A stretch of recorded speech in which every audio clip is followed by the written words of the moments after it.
Today on Top Gear Rearview. Oil everywhere. Oh no. Oil everywhere. Oh no. Oh no.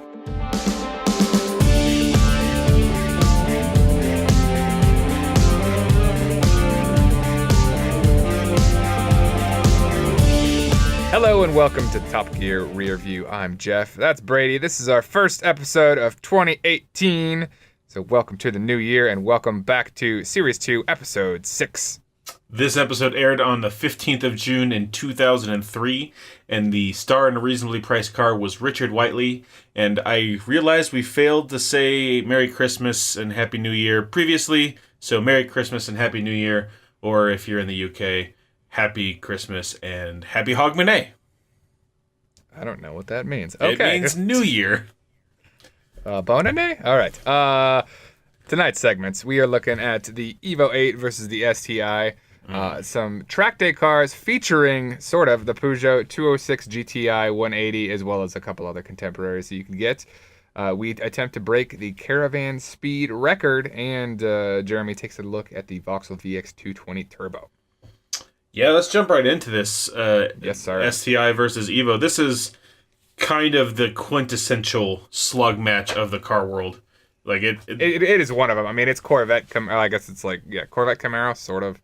More like Camaro Mustang. Camaro Mustang. Corvette doesn't really compete with the Camaro. Yeah, it's kind of above that, isn't it? Yeah, Camaro Mustang. There's a bunch more. I mean, there's this is like in terms of Japanese cars, especially of late, because this rivalry continued well into the 2010s. This is the big one. Yeah, it'd be like Camaro, Mustang, and then Corvette, and America's best intentions of a good political image worldwide. Fair enough. didn't get the reaction I was expecting out of you. I sat here like, I've got a good one. I've got to go in. Yeah, dude, this is a great review. I like what Jeremy said about it. I like where he went to go drive them around. Apparently, what he considers the best driving country in the world, which is Scotland. I can attest that it was very fun. Lots of hills and small roads. Lots of hills and small roads. Very small I feel like roads. there's too many roads. I don't know. This episode and the next one especially, they're just like, why are all the lanes just single? Like, that's go both ways. No, that's just a B road in the United Kingdom. It's just it is barely more than one lane. It's enough for two cars to pass in most areas if you both are riding on the shoulder. Off the shoulder. Okay. On the ground. Going on the 7 grass. miles an hour. Yeah. Okay. But it gives it, I have to say, it gives it a lot of, it's very hectic because you're throwing it around. It's really windy, really twisty. There's never any cops or speed cameras or anything on those roads, so you're kind of just going as fast as you dare. But you always have to keep it. You can just turn around the corner and all of a sudden there's another car. You gotta be careful. Yeah, opponent. Exactly. So, but yes, in Scotland, Jeremy is testing the Subaru Impreza WRX STi and the Mitsubishi Lancer Evo VIII. Right off the bat, Jeff, I'm going to ask you, which one do you like? It's tough because I haven't owned an STi, but I've owned a WRX, two of them. And that said, I do not dislike that car. I really like that it comes in a wagon, but if push came to shove, I'd go Evo.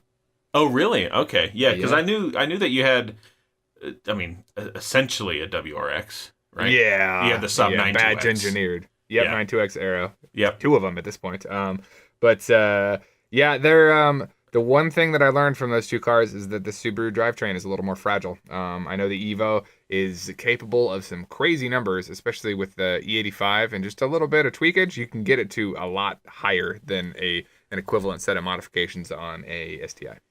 Okay, interesting. It's got more opportunity there. It's a more robust block. It's a more traditional architecture, straight four versus a flat four. So it's I kind of like the looks a little more. I mean, they're both boy racery, but I feel like the Evo tones it down just a little bit.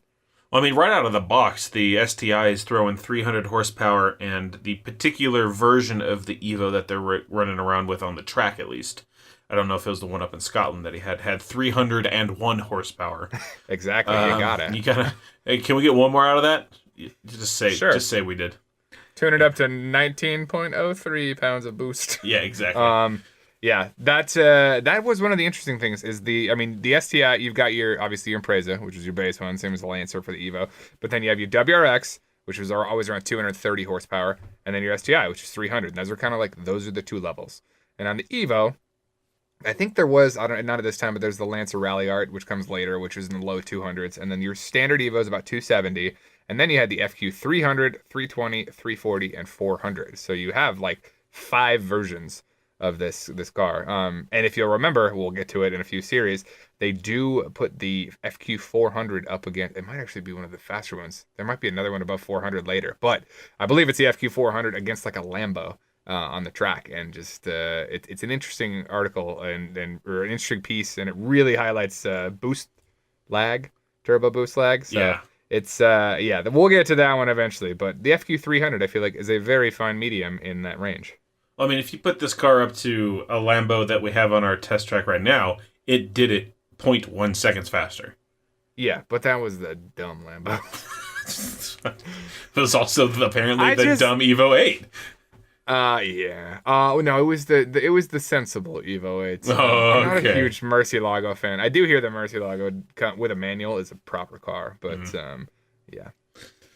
Yeah, I think I would go for. I've always had a little more of a soft spot for the WRX STi. Yeah. I don't know why. It's not the gold rims or the giant hood scoop. I don't know what it is. My uncle had an old Legacy that I really liked, and he kind of just like, hey, did you like that car? How about we put a load more horsepower in it? Okay, that sounds like a good idea to me. I agree. Yeah. I have snowplowed with the WRX. Like I said, the wagons are awesome, and I really wish the Evo would come in one, because that would be a bitchin' car. But it was interesting. I liked his different descriptions too. He liked them both, and he was basically, the Evo sounded more technical, more light, more maneuverable, more nimble, and the STi was just manly, and it was the bomber, and it was planted, but it was gonna fight you at the bar. Yeah, he said in particular, that you know what these cars should be called, don't you? The Mitsubishi Did You Spill My Pint, and the Subaru You Outside Now. When he said, do you know what these cars should be called? Immediately I said, Bebop and Rocksteady, but that's not what Jeremy said. Oh, that's a good reference. I know, right? Yeah, I agree. That is apt. Why didn't you watch more Teenage Mutant Ninja Turtles there, Jeremy? I don't know. I've got a quick fun fact. I'm going to hit you with a technical fact. What you got? Because you had the Saab 92X, which was the wagon version of the WRX, and also, Saab. The sedan, when they went from the pre-2000 to the post-2000, or I guess the saloon, increased its width by 1.6 inches, but the wagon only increased its wheelbase width, width by 0.2 inches. Interesting. So they're different. Not only are they different, but they place the car into 2 different Japanese classification categories. This is all on Wikipedia. So one is let me pull it up here. One is a small size passenger vehicle, and the other is a normal size passenger vehicle. Interesting. Now I know that like the front fenders, I know on the sedan are notably wider, and it's something you can kind of retrofit on a wagon, and it beefs up the stance a bit. So but then the same with the rear, I suppose. I mean, there's just more paunch in the hips on the sedan. I just don't know why they went through that effort for 1.4 inches in difference, because things like axle length and suspension geometry changing just that little bit for no reason. I just read that and I was like, why the hell would you do that? It looks like they were probably trying to win more awards, best small and best normal size car. It's like a featherweight boxer going up a class. I got 2 world championships, sucker. I wonder. I'm really curious how they measure that, because technically, I mean, it's relatively simple to change the wheel width of a car by just going to different offset wheels. Yes. Whereas you don't change fender width so much. So I gotta imagine it's more based on the actual body than the wheel. But so maybe it's just body, because that would be really annoying to have the different control arms, different axles, different hub assemblies, all that'd get irritating. So I don't know. That's an interesting little point, though. It's interesting. I read it and I was amazed. Yeah. Jeremy had said that the previous WRX was softer than the one that he tested, and it was the opposite for the Evo VIII and the Evo VII. They kind of refined the Evo VIII more than the Evo 7. The Evo 7 was a little more harsh. So it's interesting that the companies, in his opinion at least, are going the opposite way, maybe listening to some criticisms of the previous car going, yeah, the WRX is soft and the Evo is hard, and the WRX is like, well, we need to get that Evo market, so we're gonna tighten things up and firm up suspension and whatnot, and the Evo's doing the other thing, like, okay, those are our criticisms, we're gonna soften things up. I'm not sure about it. He also compared and said that the Evo was the F16 and the WRX was the F15. Sometimes I find it weird when non-Americans use American military lingo, but I guess the 16 and the 15 are throughout all of our allies countries, I suppose. I want to know what the F14 is, the Tomcat with the big old flip-out wings. The F14 is more now. So the Navy has... Auto-Zam AZ1, that's what I say. It's not remotely right. The 14 and 15 are similar, and the 16 and 18 are similar. So you compare it. The main difference between the 16 and 18 is a 2-engine versus single engine, because if you lose an engine on land, you kind of land it. If you lose an engine over the ocean, it's gone. You kind of die. Yeah. Yeah. All right. So these are semi hot laps. They do put them both around on the track with sticks on, as Richard so they put them around the track. Correct. So let's go to our Top Gear Rearview Power Rankings. All right. So we found a price not from this episode, elsewhere. Took us about 10 minutes before this episode, of a 25,000 pound price for the WRX STi and a 29,000 for the 301 horsepower variant of the Evo 8. And that's a couple thousand more than the base. Yeah, the base was 27. Yep. So, but I suppose maybe that helped it get around the track a lot faster. It did do it considerably faster. 1.2 seconds faster. The WRX did a 1:30.1, and the Evo 8 did a 1:28.9. Both very fast times. Yeah, for cars in that price range. It's very fast. Let's see, similar price cars. The Clio V6, it was wet, but it did a 1:36. That's not very good. Oh wow. Let's look at the Ford Focus Mark II is quite a bit cheaper, but 1 to 3 seconds slower. So okay. The interesting it would have been a little interesting to see these in the wet, because if we gave them the same penalties or the same add-ons, this is something that all-wheel drive in both of them would have handled the wet pretty handily, and it could have been like we saw in the 911, where it's all of a sudden punching perhaps above its weight class because it could put that power down in ill conditions, and the kind of subtraction in time puts it near supercars. Yeah, I feel like these are going to be pretty high up on our list, just given their price and times and how much we both do like these cars. So, Jeff, you had commented that you would aim maybe a little bit more for the Evo over the STi. What are your desirability for these two cars? I would say the Evo is an 8, and the STi is a 7. All right. Yeah, very close. Mine are going to be very close. I'm going to go I like both of these cars, but not as much as you. I'm going to go with a 7 for the Subaru, just like you, but a 6 for the Lancer. Okay. That puts it, yes, like we thought, into the 5th and 4th spot, 4th being for the Evo 8. So the Evo 8 just beat out the WRX and just behind the Porsche 911 Turbo.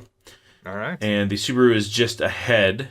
Oh, the Subaru is exactly tied for 5th place with a Noble M12 GTO. Same score, right. A 108.8 and a 110.8 for the Mitsubishi.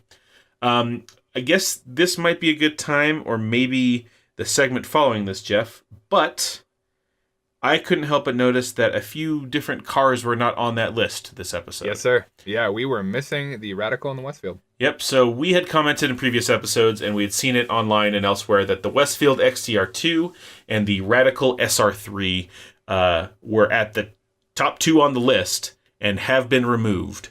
I believe, actually, Jeff, it was last episode that this happened, because they pointed up to the Zonda for the Porsche 911 Turbo to compete with, and there was nothing else around it. Mm. But I believe this is now time for both of these cars to leave our Top Gear Power Rankings, as gotta slash them. They're not on their list, and they did it because they're not road cars. This is interesting because this is number 1 and 2 on our list, so this is going to vary things greatly. So I am. No, this is number 2 and 3, isn't it? Because I think the 911 Turbo is still gonna. Nope, not. Oh, you mean the removed ones are 1 and 2. Yeah, the removed ones were 1 and 2. So let me delete these lines. Boop, boop, boop, boop, boop, boop, boop. Yep, exactly. That's the sound that Google Docs makes. All right, so our new top 10 is Porsche 911 Turbo, Mitsubishi Evo VIII. I guess by alphabetical order, the Noble M12 GTO and the Subaru WRX STi are tied for third. The TVR, they're calling it the Valhalla. Honda NSX Type R, Audi RS6, Ford Focus RS Mark I, BMW M3, and the Renault Clio V6. That is our top 10. That's an awesome top 10. That's a really good top 10. You know, Like the only car on there that I don't really like is the TVR. Yeah. But it's because of the way it looks. I like everything else about it. And everything else, I mean, and the TVRs look like they're a ton of fun to drive. Bottom of the list, Suzuki Liana, Bentley R9 T, Bowler Wildcat, and the BMW Z8 Alpina, which all makes sense. Yeah, Wildcat should be higher, but it's just too expensive and too slow. It's not at the right track. Yeah. Now, one quick thing. While you were looking at prices, did you catch the price on the FQ 400? I did not. 47,000 pounds. So to get from 301 to 400, they add almost double the cost of the car. Yeah, 18,000 pounds to get there. Well, I don't think that one's going to be as high up on the list as this Evo 8. No. It's a fast car, but that price, oof, I think they only made 100 of them too. Okay. All right, moving on to the track. This, I guess, it's the 206 GTI, which is the successor to the 205 GTI, which is really up there with the Volkswagen GTI in terms of hot hatch like origins. But I gotta say, I think this one looked a little soft. And this was the 180 with 180 horsepower, but it just kind of looked a little boring. A little plain Jane. They really didn't do the same amount of exterior Malarkey. Malarkey that a lot of the hot hatches obtain when they get the higher horsepower. They're appealing to a different crowd. They're appealing to a younger crowd, and they get a little less subdued style. This kept exactly the same body style that we saw Mr. Jason Dahl review in the previous season. He was a fan. I think we both said... He went on about how good the car looks. It is just the most ho-hum hatchback I've ever seen in my entire life. It's just... Yeah. It's got rounded, kind of meh. It's got off-center vents in the hood. I guess that's cool. I don't know. But, I guess, I didn't get a price on it. Did you get a price? I did not. All right, so it's the 180 version of the GTI, but yeah, probably right in that range, maybe high teens. Right around the same cost as a Ford Focus RS. Yeah. Probably exactly the same. Yeah. Even though 180 horsepower is considerably less than that one ended up having, I believe. But Hammond took it out to what they called the Bedford Autodrome, which I suppose was an old, probably World War II airbase that got converted into a race car track, which is pretty normal for over there. And this is really the first instance of a track day commentary by the guys. Yeah, they might have had some like brief talkings about it, but this is more like along the lines of, there are dedicated cars for this now. Exactly, yeah. So it's kind of become big enough in the car culture for them to discuss it and discuss the cars in particular. So Hammond's driving around the Peugeot, says that he's a little outclassed by everything that's out there, which I would completely agree. One thing I noticed is that there is a hardtop Z3, the Z3? I don't know. It's the M version. Oh, that's the clown shoe. Yeah, that's the Z3M. Z3M, okay. Love the clown shoe. Not a fan of the Z3. Love the clown shoe. It's pretty hilarious. It looks like an old-timey car with a long bonnet and the little cab behind it. But that was driving around out there. But Hammond says that he brought a knife to gunfight. And Jeff, have you seen Silicon Valley? I have. So there's that one point where the little kid won't give the guy the Adderall. And Erlich Bachman's character runs out there and goes, "You just brought piss to a shit fight." That's what I thought about. I'll put a clip in. It'll be funny. Which one was it? Church candy, wasn't it? You just brought piss to a shit fight, you little cock. That's what I thought about for knife to a gunfight. But Hammond went and got in a shit fight car which was the Palmer Jaguar P1. It said on the dash. JP1, I believe. Oh, the JP one. Is that J just not stand for Jaguar?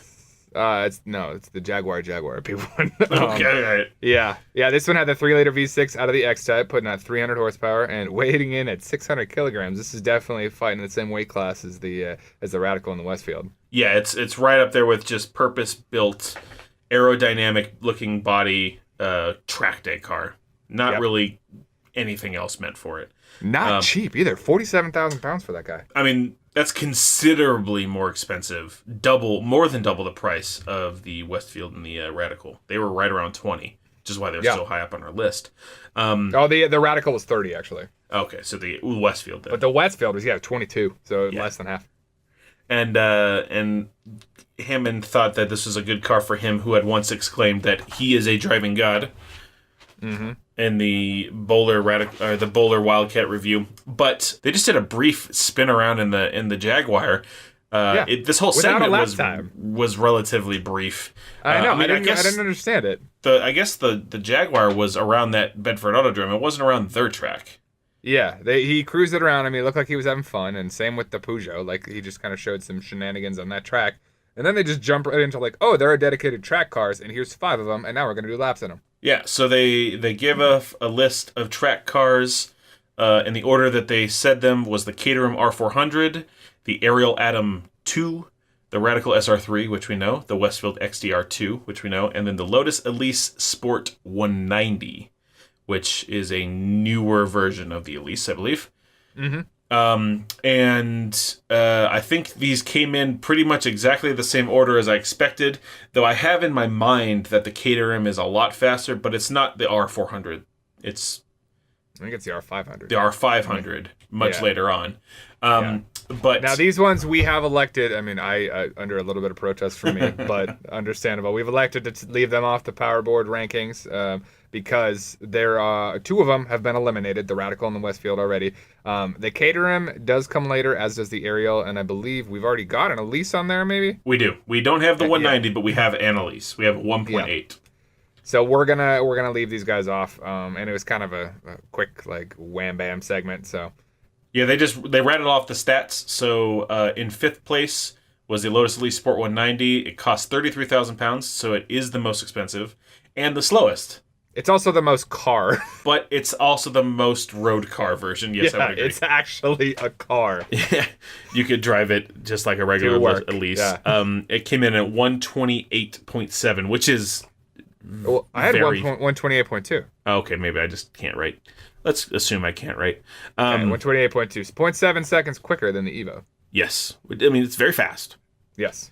4th place was the Caterham R400. That came in at just under 30,000 pounds, and that did a 125 flat.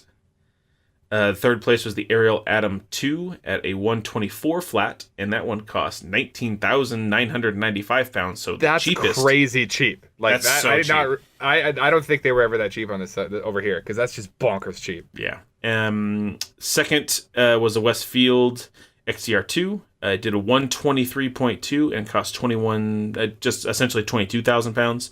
And then the Radical did a 119.8 and it cost 30,000 pounds. One thing Jeff noted, we went through, he asked me what the times were previously. Both the Westfield and the Radical did it slower in their second lap than they did on their first lap. And not by a little, by almost a second both times. Yeah, it was like 0.8 seconds. Still, that gap between the Westfield and the Radical, man, that's like 3.5 seconds. 3.5 seconds. That is so much time. Yeah, that's very fast. If it wasn't $10,000 or 10,000 pounds more expensive, it probably would have been number one. But also the times were a little closer previously than they are now. Mm-hmm. Jeff, have you ever been on a track day? I have not. We need to do a Top Gear Rearview track day. We do. I got a car that's getting closer to done every day, and that I'm very much looking forward to doing. Yeah. Well, I guess you haven't done a track day, but you have done autocross. I've done a track day on a motorcycle, but not a car. Oh, okay. Right. All right, on to the news. Not a ton here. There were a couple little snippets that I pulled out of there. We talked a little bit about diesel and the last 3 holdouts to add a diesel engine to their line, which were Honda, Saab, Jaguar. Yup.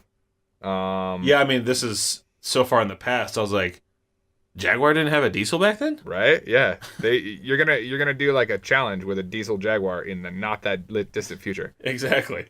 So, that was kind of short and sweet-ish, I guess. They comment in that section that the Jaguar diesel engine is the reason why, or the cause of, the presumed F-Type release in 2003 was delayed. Now, Yes, that sir. F-Type was released, maybe 10 years later? Yeah. So that was a like mid-teens. huge detriment. I mean, I guess Ford then sold off Jaguar. Yeah, I gotta imagine that was the bigger detriment. Yeah. And so development plans completely changed. But imagine the F-Type that we have today coming out in 2003. That would have been a hell of a car back then. That would have been a game changer. I mean, Yeah. that would have, a Jaguar I think would have gotten a big bump. Yeah, 2013 is when that actually did come out, so a full 10 years later. So I guess that's interesting, Jeff, that last season we had that designer on, and he essentially designed the F-Type. That's because in 2003 they were trying to make the F-Type. Yeah, This it wasn't makes more 10 sense years now. in the future. It was 1 year in the future. Yeah, so they were going for it. I mean, that was already kind of in the pipeline, and then different things collaborated to slow them down. But I'm glad it did make it to production. Yes, me too. The other thing I had in there was that electric car made by ABB. And I was trying to find more information because I actually remember that car, that shape and whatnot. You recall that one, that long chopstick-looking car? I mean, it didn't look foreign to me, but I can't place it anywhere. Yeah, it's a land speed car. That's what it is. Yeah. And I was looking, trying to see because I was like, I remember it for some reason, and they went multiple times to try to get a record and just canceled it like every time. They were expected to get the electric car land speed record, and over and over canceled at the last minute. So it's kind of disappointing. I don't think they ever actually got a run at it. Oh, that's lame. Yeah, so disappointing. Moving on. Disappointed.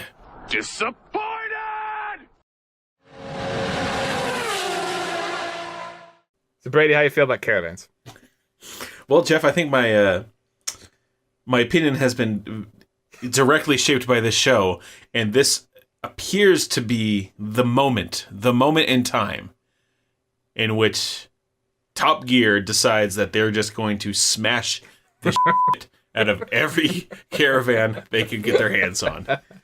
Oh, it's a good genesis to that tradition. Yeah, it starts with Jeremy screaming in the car for a Caravan to get out of the way when he's trying to drive the Evo and the STi around Scotland. Get out of the way! Pull over once in a while, once every 300 miles. Pull over! Now, to be fair, wait. Now I'm thinking, like, we did have one not too long back where they were igniting a Caravan with a jet engine. You know what? They did ignite a Caravan with a jet engine, but they also ignited Nissan Sunny. a Nissan Sunny. So Yeah. That was just generic hatred for meh things. This is, like, targeted, like, we hate you, Caravans. that's exactly right. So the goal here was to get the speed record on a Caravan, which at the time was 128.86 miles per hour, which was really fast. Yes, that's fast to be pulling a Caravan. Now, probably due to the unique way that the BBC is funded, the guys just went out and got just some Caravan. Not some Caravan, it was an Abbey GT214.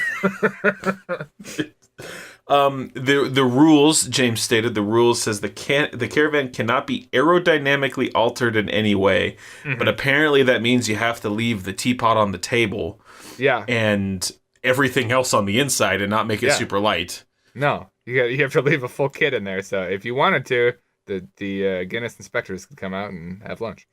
Exactly right. So apparently, instead of going out and getting a mildly more aerodynamic, like a teardrop trailer or something, or a lightweight one, they just got some Abbey whatever GT 9000 whatever 20-year-old, probably like European equivalent Craigslist. And then decided the best idea would be to hook it up to an Evo VII. Yep. Now the interesting, like, current day Top Gear, like, I mean, they have so many crazy SUVs that could do this thing. I was like, they should have grabbed that Land Cruiser with 2,000 horsepower. But I mean, you could have just, I guess here in America, you could just got a chipped, Power Stroke. yeah, Or just like the new Hellcat Grand Cherokee. It's Whatever the hell that one's called. Velociraptor from Hennessy. There you go. There's something. like 58 options to tow with now, and they're like, no, we're gonna take a rally car. We get a race car out there with 700 horsepower and 771, 648 pound-feet of torque, but nothing in the way of trying to move the air around the gigantic, aerodynamic dam that we're pulling behind it. That was the other question. Is like, you can't modify the trailer, but can you modify the tow vehicle? Yeah, just make it like the fairings on a semi truck. Exactly. Yeah. Yeah, Nope. I feel like obviously that was an issue because their first run, when they hit 125.9, I believe, it ripped one of the windows off. It just ripped it off. Just pulled it right out. So they just can't open the side of it. Taped it up a little bit. That was 124.9 is what they got to. It was up. So they were shooting for 128.8, so they were not far. 4 miles an hour away. No. Later in the episode, they come back to it and they just do another run and they get 125.2, so they're close. They're close. Yeah. But then they blow the motor. The engine absolutely destroys itself. Yeah, I was like, oh, that's a little white smoke. And then I looked in the engine bay. I was like, oh, there's oil everywhere. Oh, no. Oh, no. Yeah. And so that leads them to fail this, but they come back to it at the very end of the episode, and we're going to talk about it now. And they gratuitously and extremely flatten the Abbey GT400. GT2 and 4. The GT40, and they just drop it from a crane. They just flat out drop it, just for the lulz, I suppose. Yeah, I mean, it was funny. My daughter was sitting next to me at the time, kind of half watching it, and then she was like, "Whoa!" It exploded. Yes, that's why Top Gear likes doing it. Yeah, fair enough. I don't begrudge them that decision at all. That was an entertaining segment. I feel like they actually could have set the record if they did just a little bit of work. I know. It was just like a little bit. Just a fairing. Just make like a milk crate fairing on the top of that thing, or put a big wing on it. Anything. Something, but no. Go Take the all other the way. crap out of the inside. Yeah. Chuck that teapot, which amazingly stayed on the table. Yeah, it did. That was really fun watching it dance around and be like, oh, nope, it's good. All right, Brady, who the hell is Richard Whiteley? Well, Jeff, do you know who Alex Trebek is? I do. Yeah, he's British Alex. I think he sells life insurance? Yeah, a leave. He sells a leave. No, he's on a lot during my Price is Right. Yeah, he's the British. I'm gonna actually have to look this up now. He's the British Alex Trebek, because he hosts the British Jeopardy as an American. That's what it's called. I'm sure the British would call Jeopardy the American Countdown, but it's a show called Countdown, and it's just a quiz / intellect testing show. It's not just trivia like Jeopardy. Yeah, it's got word puzzles. And letter mix-em-ups. Yeah, math puzzles where you are given a bunch of numbers, and then you have to hit a target number using, like the 6 basic functions or whatever. Okay. And whoever gets it closest, and you have 30 seconds. But exactly like Jeopardy, it has extremely iconic music. And the countdown timer is exactly like the Jeopardy in the culture use of it, where if someone's taking a long time to do something, we'll go, you whistle it. Yeah. Well, they have another one, which is right at the very end. It's like a clock sounds like tick, tick, tick, tick, tick, tick, and then it goes da da da da da da da.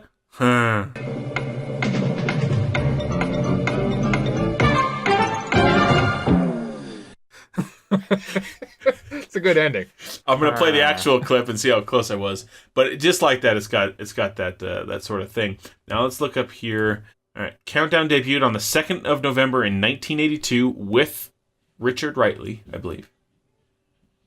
And Jeopardy started in 1964, so definitely the British Jeopardy. Okay, fair enough. And Whiteley, he passed in 2005. I believe he was the whole time, right?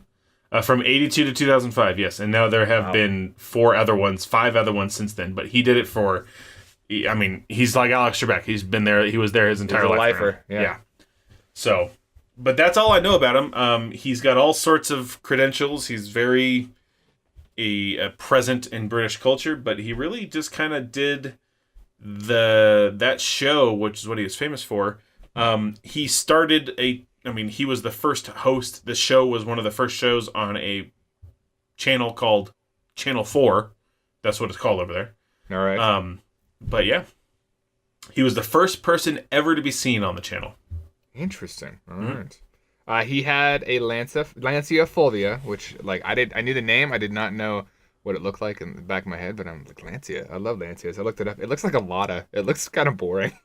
Well, no, there's the Fulvia, which is normal, which is I think the picture you saw, but then there's like the race version. He must have had the fancy one. Oh, okay, I see that one. Yeah, that one looks a little cooler. The Fulvia kind of Coupe, the 67. Yeah, it's got a tucked bumper and a little more. Okay, I'll give him that. That's a pretty car. The Fulvia, the Rally 1.6 HF, I believe is what Clarkson actually comments is one of the best looking cars he's ever seen. You also had, I was looking through your notes, a Lancia Fulvia. Yeah. That's a fantastic car. It was fantastic. HF Fulvias, I still think, are one of the prettiest cars. Yeah. I would agree. I love the Lancias. The Lancia tribute that they give much later in the series is awesome. They've got some great looking cars.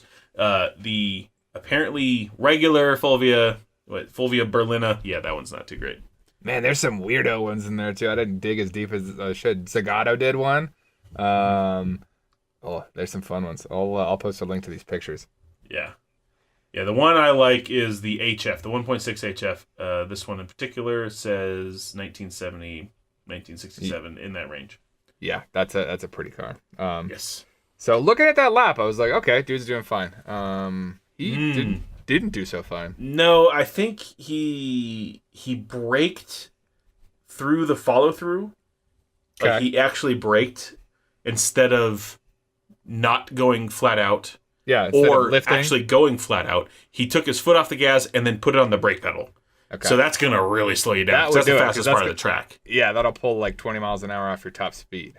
Yeah, and that's a long, you go through the follow through, then you go past the tires, and you go down the last straight into the penultimate and then Gambon.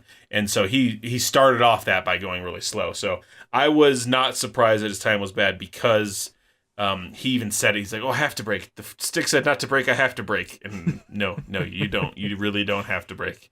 Yeah, no. 2 minutes and 6 seconds. 5 seconds slower than Harry Enfield. And Enfield stopped for gas. 5 seconds is forever. They did play a little bit of the word game from Countdown. They did. Where it's just jumbled letters and you have to do it. It was for car brands. Which I got every single one until the last one, Jeff. Jeff, did you get the last one? I did not, and I can't even. Now I'm trying to remember. It was something Hispaniola or something. So the shuffled up letters was Pianos Shiazu, and the brand that's put into was Hispano Suiza, which I had literally never heard of in my entire life. When they said it, I was like, it rung a very soft bell. It's but everything else, I was like, yeah, this isn't bad at all. But I'm not. I don't think I should be too concerned. It ceased operations in 1968. Yeah. They really just look kind of like old cars. Yeah, they look like old doozies or whatever. Yeah. So yeah, not missing out too much. But the rest of them was like, I got Mitsubishi, I got Land Rover, got Lexus, Mini. Yeah, that was a tough one. Yeah. So brief stopover at the Cool Wall where I was like, I believe the SL55 AMG was already up there, wasn't it? I thought it was. I thought I remember. Maybe they just brought it out to say that someone else had bought it. That is not very cool. Yeah. I'm not sure. We have to start off the Cool Wall. This completely followed just after JamesMay's failed second run of the land speed record with the Caravan. Yes, and they're so both they did have their little white cats petting the cats like I know from my childhood, like Mr. Claw from Inspector Gadget.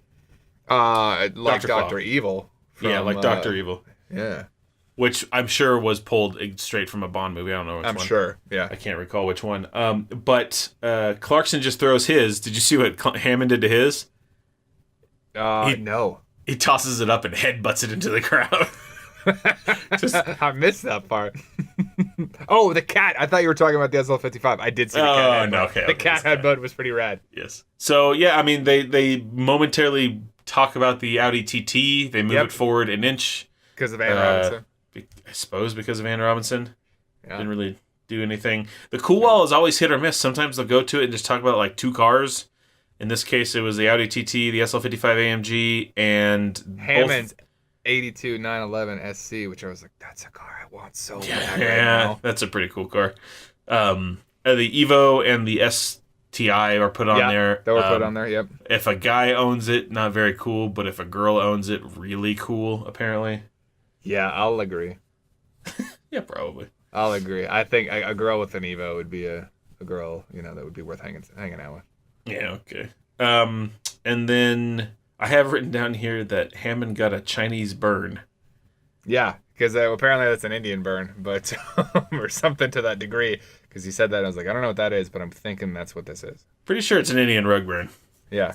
Yeah, but Yeah. We did take a brief stopover in what is that dumb segment called? Not dealer corner. Insider dealing. Insider dealing. And I don't recall anything specifically from that, but they were asking for some feedback on cars. And they mentioned the plate thing, which is like on a V plate through a 51 plate. And I tried to figure this out after watching it, and I am so confused on how British license plates work. We talked about it in the last season of Top Gear Rearview, Jeff. But it has to do with where the car is purchased, the make of the car, and the year of the car, the release of the car. So the V versus whatever C55 or whatever he called for is just giving you a range in which the car was produced. Got it. It made sense, like in the way he said it, but it still seems nonsensical. And when I googled it, it was. It seems like they've recently switched over to the numerical ones more so.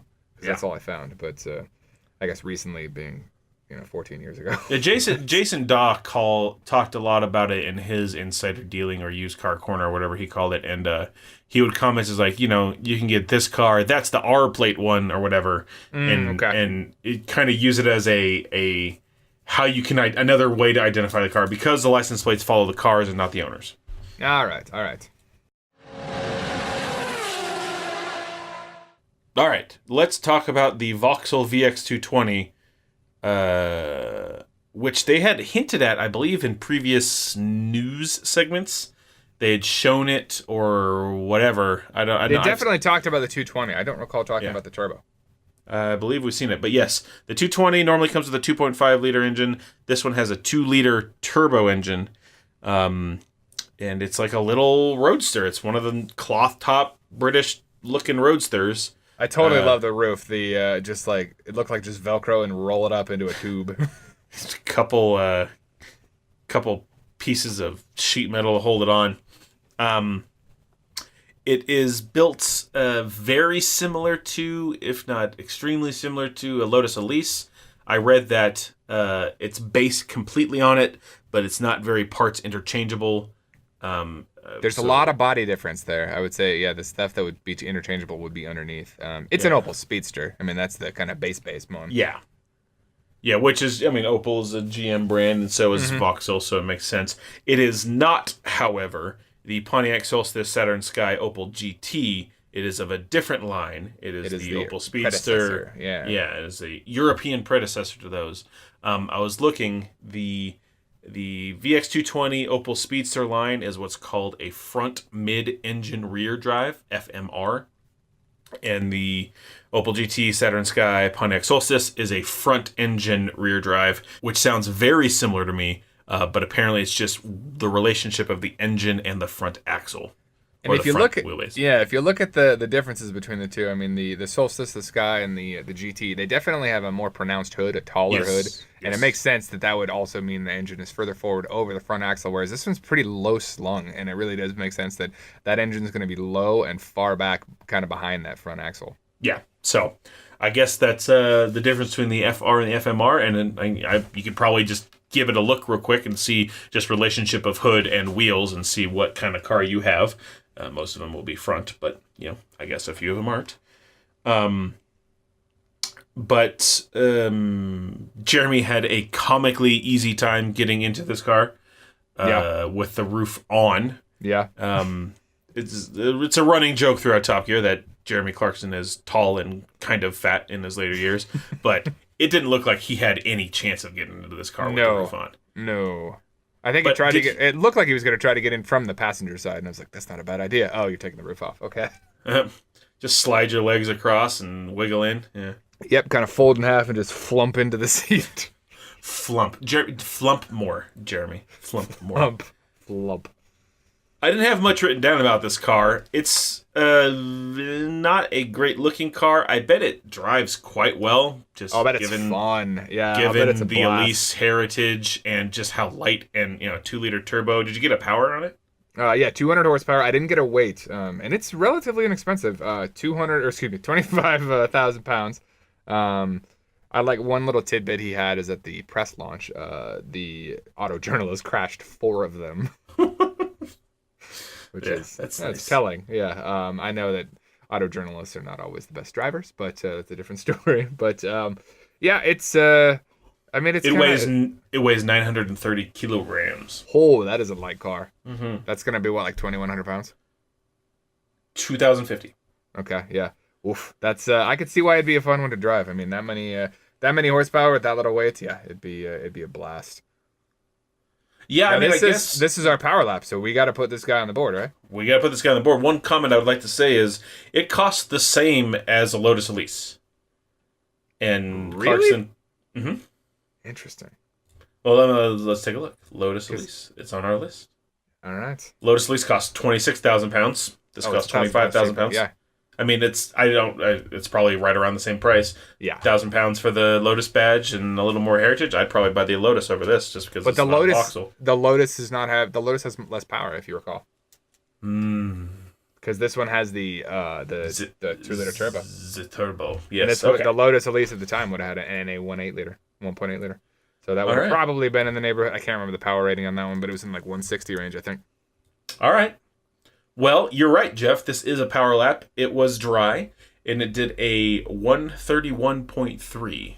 I thought it would be faster. Yeah, really. I mean, I guess it's still just a small car. Mm-hmm. This matches up pretty well to. I mean, it's I mean, I guess it's faster than M3. Yeah, it ain't slow, but I was just like, at that. I mean, maybe they could have gotten a little more out of the engine because 200 horsepower out of a turbo 2-liter is a little low. But. So what is your desirability on this guy? Keep in mind, I'll harken back, you gave a 7 to the Lotus Elise 1.8. Okay. I'm going to give this guy a 5. 5? Yes. I gave a 4 to the Lotus Elise. I'm going to give this a 3. Oh, you don't I want like, it. Well, you I like this worse. I like this less than Lotus Elise. Purely for the shallow name badge thing. I'd rather have a Lotus than a Vauxhall. But I don't like the way this looks either. And now, what if you bought the Opel, though? What if it was an Opel? Would it be a 4? No, if it's an Opel, it'd be a 1. It all screams GM to me, and I'm okay with not really liking that. But it doesn't look like something that I would enjoy very much. I think I'd rather like the little more firmed up Exige, and I think that's what we both said about the Lotus Elise, and probably about this is just, there's a little few other things that I'd like a little better. A 90. Yeah, something about it looks cheap. It's hard to It's hard to put the finger on it, but it looks General Motorsy. Yeah, early 2000s cocky ass GM. One thing I will say that I loved is that little stacked exhaust, the two on top. For a second I was like, I think I could do that on my car. Like the Exodus said, I was like, I could make that work. That looks awesome. It is easily the best looking Vauxhall, but that is not saying much. Yes. Okay, with our scores in that time and that price, it got right in the middle, a 100.4 on our Top Gear Rearview power rankings, putting it 16th out of 29. All right, that is pretty close to the middle. We were really fleshing this thing out. I remember when there were like 3 on this list. I really enjoyed this. Yeah, we had 29 cars on here. This is 16th. It is just ahead of... it's just ahead of the Zonda. Oh, those are birds of a different color. And it is just behind the Golf R32. Okay. GTI R32. I mean, just ahead of the Zonda, not because Jeff and I didn't like it. Jeff and I both gave this 10s, but it cost 1%, 10% of the, not 1%, 10%, less than 10% of the Sonda. You can have 100 of these. Oh, that'd be a cheap car. Not that you would want to. 100 also would be 100 would also be a 10% increase in sales of this car because apparently they only sold 1,000. All right. All right, I believe that about does it for this episode, yeah? Yes, there was no bombshell. Thank you, everyone, for joining us. If you enjoyed the podcast, please consider subscribing to it on wherever you enjoy your podcast, the iTunes or your podcast app. Also, make sure you check out our YouTube channel. We are posting the videos, the podcast there in video form, if that is more of your cup of tea of consuming this maybe at work or at home. But we put those up there when we release the episodes. Yeah, and for anybody new, I noticed downloads are going up a little bit, so maybe you're catching some of the later episodes first. We release every week at we're in the Mountain Time Zone, so 9 Mountain, which is 11 Eastern. So yeah, on Fridays that is. So check us out, and you can keep up. These are all on Amazon Prime Video at this point. All of Series 2. I put a link in the show notes if you want a quick access to that. If you have any feedback for us, you can find us on Facebook at facebook.com/TopGearRearview, or you can drop us a line at topgearrearview@gmail.com. And I believe that about does it for this week. So enjoy the first week of 2018. And on that note, we will talk to you all next week.